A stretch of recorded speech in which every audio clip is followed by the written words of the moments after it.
भारत के कानून कितने सड़े हुए हैं, पुलिस व्यवस्था, न्यायिक व्यवस्था, प्रशासनिक व्यवस्था कितनी सड़ चुकी है, इसका उदाहरण आज के अखबार में छपा हुआ है। मथुरा में 1975 में निंदा सिंह जी ने अपनी पूरी जमीन, अपना पूरा मकान, सब कुछ अपनी बेटी को वसीयत किया था 1975 में। 1977 में यानी 1977 में वो मर गई जमीन वसीयत करने के बाद। उनके मरने के लगभग 20 साल के बाद 1996 में उनके गांव वालों ने उनको जिंदा कर दिया। 1975 में वसीयत किया, 1977 में मर गई। 1996 में उनके पड़ोस के दिनेश सुरेश ओम प्रकाश ने उनको जिंदा दिखा दिया कागजों में, और उनकी बेटी जिसको उन्होंने वसीयत किया था उसको मरा हुआ दिखा दिया। सोचिए जरा, भ्रष्टाचार कितना है, कानून का मतलब खौफ ही नहीं है। वसीयत किया 1975 में, मर गई वो 1977 में, उनको जिंदा दिखाया 1996 में 20 साल के बाद, और उनकी बेटी जो जिंदा थी उसको मरा हुआ दिखा दिया, और मरा हुआ दिखा के वो 13 एकड़ जमीन अपने नाम करा लिया 3 लोगों ने। उसके बाद 1996 से उनकी बेटी विद्या जो जिंदा थी वो अपने आप को जिनको मरा हुआ दिखा दिया गया था वो जिंदा होने का सबूत पेश कर रही थी।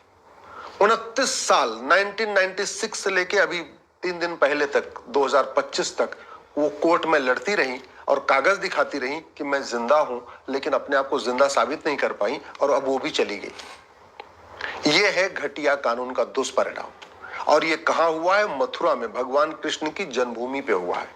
इसलिए मैं बार बार कहता हूं, डॉक्टर बहुत अच्छा हो, जब तक दवाई नहीं बदलेगी बीमारी ठीक नहीं होगी। और ये पहली घटना नहीं है। एक जौनपुर में केस चल रहा है, 1985 से चल रहा है, 40 साल बीत चुके हैं, 400 तारीख मिल चुकी है, और रघुबीर मिश्रा 31 मार्च को मरे कि 2 अप्रैल को मरे, अभी यही तय नहीं हो पाया। केवल यह तय हो जाए कि रघुबीर मिश्रा 31 मार्च को मरे कि 2 अप्रैल को मरे, तो यह स्पष्ट हो जाएगा कि उनकी कौन सी वसीयत असली है, कौन सी वसीयत नकली है। और ये पूरे देश की कहानी है। ये गुजरात की भी कहानी है, यही उत्तर प्रदेश में भी हो रहा है, बिहार में भी हो रहा है, झारखंड में भी हो रहा है, बंगाल में भी हो रहा है, केरल में भी हो रहा है, दिल्ली में भी हो रहा है। क्यों हो रहा है? क्योंकि जो तहसील है वो भ्रष्टाचार का अड्डा बना हुआ है, जो डिस्ट्रिक्ट कोर्ट है वो भ्रष्टाचार का अड्डा बना हुआ है।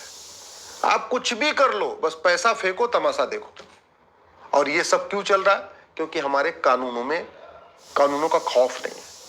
आप जरा सोचिए, जो निंदा सिंह जी 1977 में मर गई थी, उनको जब 1996 में यानी मरने के 20 साल के बाद जिंदा दिखाया है, तो पैसा दिया होगा ना, लेखपाल को पैसा दिया होगा, पटवारी को पैसा दिया होगा, कानूनगो को पैसा दिया होगा, नगर निगम से उनका जिंदा रहने का सबूत लिया होगा, उसके बाद तहसीलदार को पैसा दिया होगा, तहसील के रजिस्ट्रार को पैसा दिया होगा, सबको पैसा दिया होगा, तभी तो 20 साल के बाद वो जिंदा हो गई।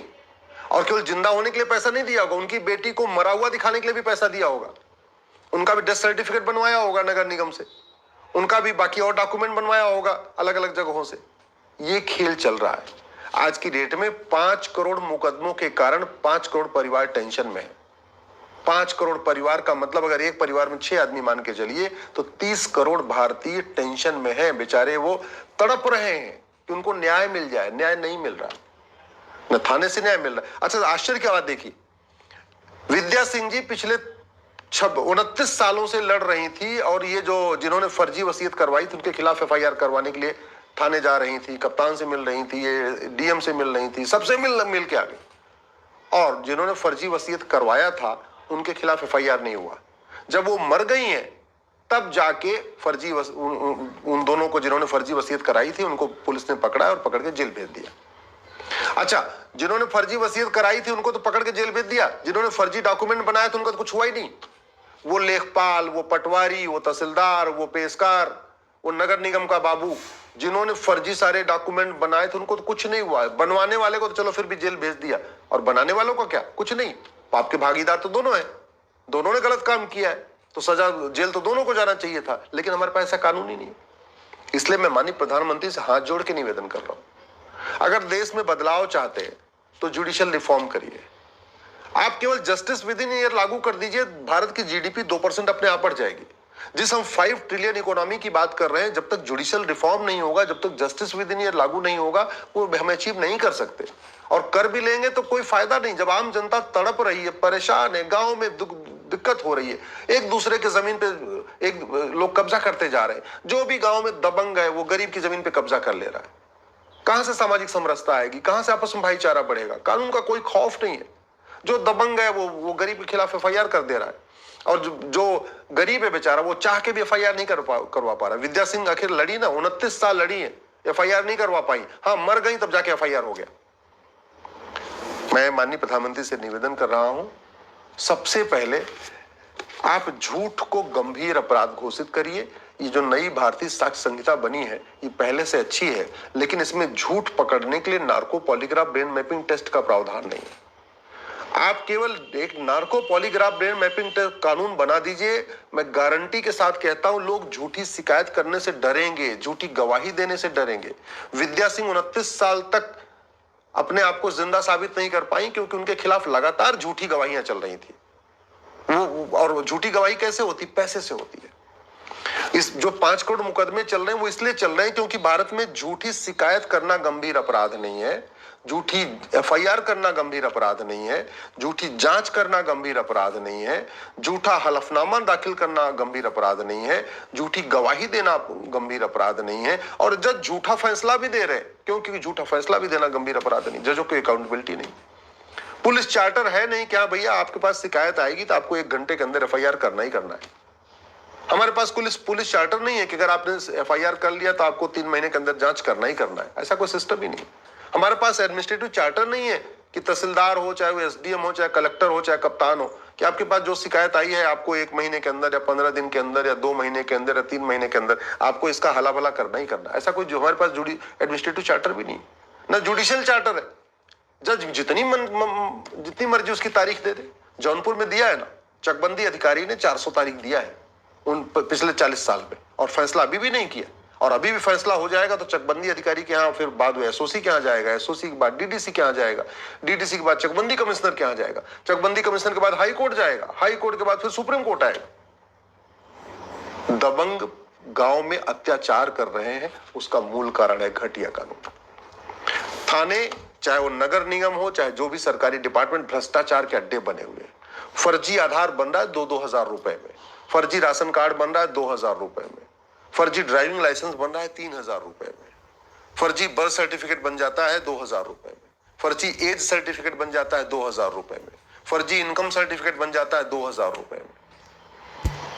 जब तक ये फर्जी डॉक्यूमेंट बनाना और बनवाना गंभीर अपराध नहीं होगा, तब तक देश में शांति नहीं आएगी।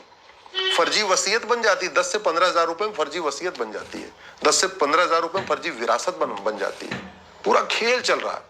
आप 50,000 लाख रुपए तहसील में खर्च करिए, जिसकी चाहिए उसकी प्रॉपर्टी को आप रजिस्ट्री करा लीजिए, और रजिस्ट्री कराने के बाद वो बेचारा तड़पता रहेगा, करता रहेगा। इसलिए मैं माननीय प्रधानमंत्री से निवेदन कर रहा हूं, पहली बात तो ये भारतीय न्याय संहिता में एक चैप्टर डालिए, offence relating to cheating, fraud, forgery, और इसमें चीटिंग, फ्रॉड, फोर्जरी को गंभीर अपराध घोषित करिए। इसको बलात्कार के समान गंभीर अपराध घोषित करिए। चीटिंग, फ्रॉड, फोर्जरी में कम से कम 10 साल की सजा और अधिकतम 20 साल की सजा, मिनिमम 10 ईयर की सजा का प्रावधान करिए। झूठी शिकायत, झूठी गवाही, झूठा एफिडेविट, झूठा हलफनामा में कम से कम 10 साल की सजा का प्रावधान करिए। झूठे डॉक्यूमेंट बनाने पे, झूठी वसीयत, झूठी विरासत, झूठा एज सर्टिफिकेट, झूठा डेथ सर्टिफिकेट, झूठा बर्थ सर्टिफिकेट, झूठा आधार, झूठा पैन कार्ड, इसको जो झूठा कागज बनाना और बनवाना दोनों गंभीर अपराध घोषित करिए। केवल बनवाने वाले को सजा देने से बात नहीं बनेगी जब तक बनाने वाले को सजा नहीं मिलेगी। और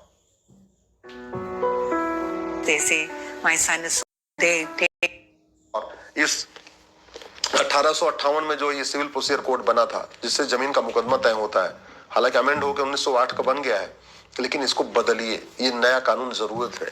आप प्रॉपर्टी को आधार से लिंक करिए। 1861 का पुलिस एक्ट बदलिए, भारत में पुलिस रिफॉर्म करिए, पुलिस चार्टर लागू करिए। ये रिप्रेजेंटेशन ऑफ पीपल एक्ट को बदलिए। भ्रष्टाचारियों के चुनाव लड़ने, पार्टी बनाने, पार्टी पदाधिकारी बनने पर आजीवन प्रतिबंध की व्यवस्था करिए। ये सिटीजनशिप एक्ट बदलिए, भ्रष्टाचारियों की नागरिकता खत्म करने के लिए इसमें अमेंड करिए, इसको प्रावधान करिए। जब तक भ्रष्टाचारियों की नागरिकता नहीं खत्म होगी तब तक खौफ नहीं पैदा होगा। ये अनलॉफुल एक्टिविटी नाम है इसका, अनलॉफुल एक्टिविटी, भ्रष्टाचार अनलॉफुल एक्टिविटी है ही नहीं। इसको बदलिए भ्रष्टाचारियों पे, जिससे यूएपीए लगाया जा सके। यह है नेशनल सिक्योरिटी एक्ट। राष्ट्र की सुरक्षा के लिए जो सबसे बड़ा खतरा है भ्रष्टाचार, चाहे जासूसी हो चाहे गद्दारी, सब पैसे के लिए की जाती है। तो राष्ट्र की जो एनएसए है ना, इसको बदल के इसमें भ्रष्टाचार को राष्ट्र की सुरक्षा के लिए खतरा घोषित करिए।